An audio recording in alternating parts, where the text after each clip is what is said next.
BNP মানেই হচ্ছে চাঁদাবাজ, বিএনপি মানে হচ্ছে জঙ্গি, বিএনপি মানেই হচ্ছে যে অন্যের ভূমি বা অন্যের দ্বারা দখল করার রাজনীতি।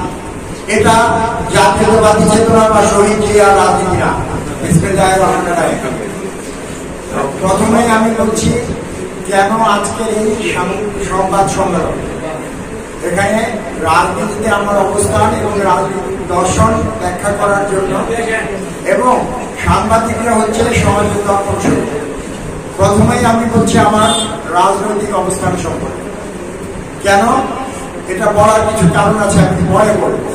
তো তার আগে আমি আমার জীবন একটু সংক্ষিপ্ত আকারে প্রকাশ করেছি। আমার শৈশব কেটেছে শেখ মুজিবুর কালোবাজারি রক্ষী বাহিনীর অত্যাচারের গল্পে।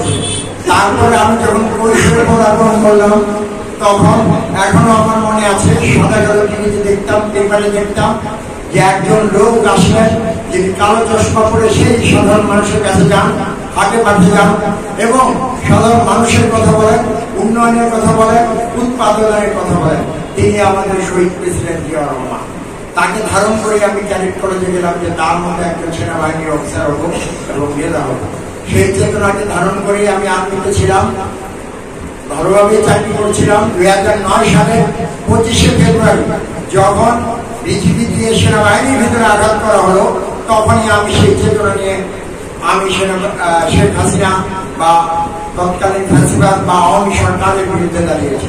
26শে ফেব্রুয়ারি আমি এখানে মুখ করতে গিয়েছি এবং পরবর্তীতে আমরা সেনাবাহিনীতে যারা দেশপ্রেমী অফিসার ছিলাম, তারা এই ফ্যাসিবাদ বা আওয়ামী লীগের এই অত্যাচার বা সেনাবাহিনী এবং দেশকে ধ্বংস করার যে চক্রান্ত, সেই চক্রান্তের বিরুদ্ধে দাঁড়িয়েছিলাম বলে 2012 সালে আমাকে অভ্যুত্থানের আসামি হিসাবে, শেখ হাসিনার উৎখাত অভ্যুত্থানের আসামি হিসাবে আমাকে কোর্ট মার্শালে নিয়ে যাওয়া হয়।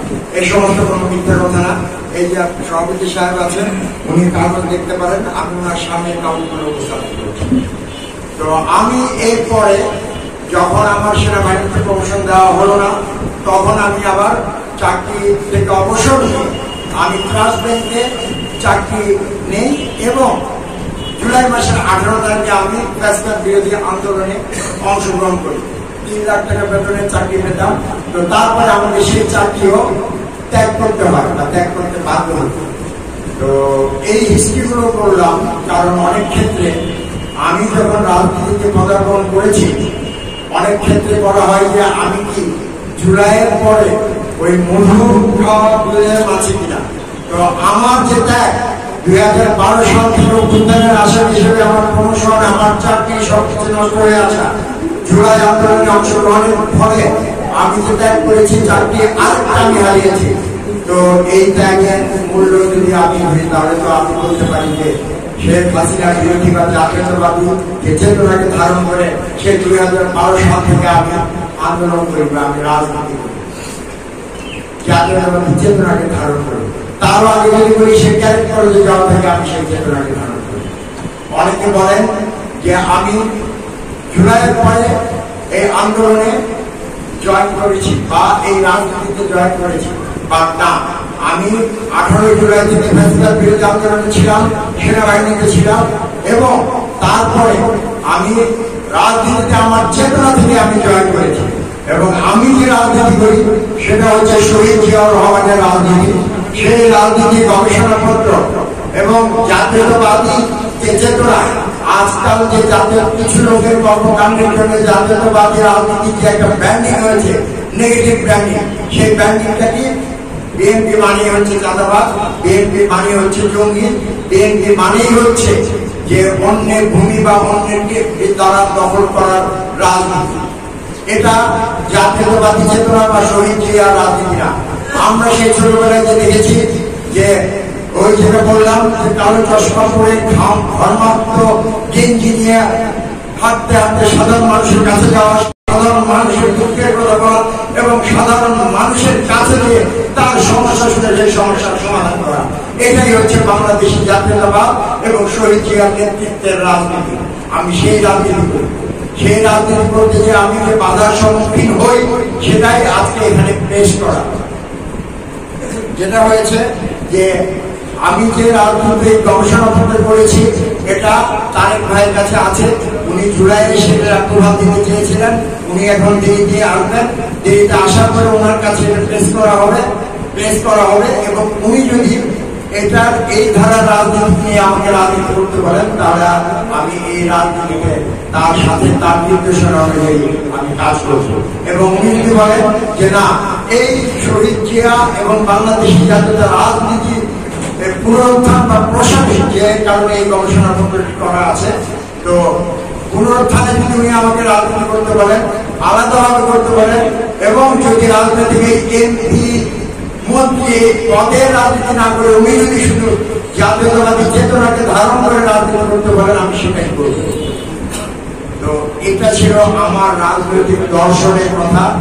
এবং আমি এই এলাকায় রাজনীতি করতে এসে যে ধরনের সমস্যা ফেস করি, অনেক সময় মিটিং মিছিল বা এগুলোতে বলা হয় যে না, তার কাছে কেন যাবে, সেটি বিএনপির কেউ কিনা। বিএনপির আমার সদস্য পদ আছে 2016 সালে, যখন অভ্যুত্থানের পর আমি বিদেশে চলে যেতে চেয়েছিলাম, তখন আমি প্রথম এই জাতীয়তাবাদী দলের বা বিএনপির একটা সদস্য পদ নেই। পরবর্তীতে যখন যাওয়া হয়নি তখন আমার সদস্য পদ কিন্তু নবায়ন করা হয়েছে এবং এই সদস্য পদ এখানে আমি দাখিল করেছি। তাহলে আমি কেন বিএনপির কেউ না? অবশ্যই আমি বিএনপি। এবং এই বিএনপির যে চেতনা বা জাতীয়তাবাদী চেতনা, যেটা আদর্শ, সেটা আমি ধারণ করি, এটা কেন্দ্রের লোকজন জানে। কিন্তু আমার এখানে এসে রাজনীতি করতে গেলে যেটা হয় যে জেলা কমিটি বা জেলা যে নেতৃবৃন্দ আছে তারা হয়তো বা সেটাকে আমাকে সেভাবে আমন্ত্রণ করে না বা সেভাবে আমাকে তারা গ্রহণ করে না। এই প্রতিবন্ধকতা আমি ফেস করি। বা আমার সম্পর্কে যে নেগেটিভ কথাগুলো বলা হয় সেগুলো আমি আজকে ক্লিয়ার করে দিয়ে গেলাম। কারো যদি কোনো সন্দেহ থাকে তারা আমার সদস্য পদ দেখতে পারেন। 2012 সালে আমি শেখ হাসিনা বা ফ্যাসিবাদের বিরুদ্ধে আন্দোলন করে কিভাবে আমি ক্ষতিগ্রস্ত হয়েছি, জুলাইয়ের 18 তারিখে আমি আন্দোলনে যে কিভাবে ক্ষতিগ্রস্ত হয়েছি, সব কিছু এখানে আছে। এবং আমার একটি গবেষণাপত্র শহীদ জিয়াউর রহমান সম্পর্কে এবং বাংলাদেশি জাতীয়তাবাদ সম্পর্কে, সেটা এখানে আমি সবার সামনে পেশ করছি, সবাই দেখতে পারে। এবং আমি 1992 সালে শহীদ প্রেসিডেন্ট জিয়াউর রহমানকে যে চেয়ারে এনে বসানো হয়েছিল, টু ফিল্ড রেজিমেন্ট আর্টিলারি, আমি সেই ইউনিটের অফিসার এবং সেই চেয়ারটা এখন আমার কাছে আছে। সেই চেয়ারকে আমি ধারণ করি, সেই চেয়ারের চেতনাকে আমি ধারণ করি, যে চেয়ারে বসে শহীদ প্রেসিডেন্ট জিয়াউর রহমান সারা বাংলাদেশের ইতিহাস ঘুরিয়েছিলেন। এবং এখানে সিপাহী জনতার যে মিলনের মাধ্যমে যে বাংলাদেশের জাতীয়তাবাদের উন্মেষ হয়েছিল, সেই চেতনাকে আমি ধারণ করি। এই চেয়ারটি তারেক জিয়া ভাই যখন দেশে আসবেন তাকে আমি প্রদান করবো এবং তার হাতে আমি এই চেয়ারটি সমর্পণ করবো। আমি সেই 92 সাল থেকে সেই চেতনাকে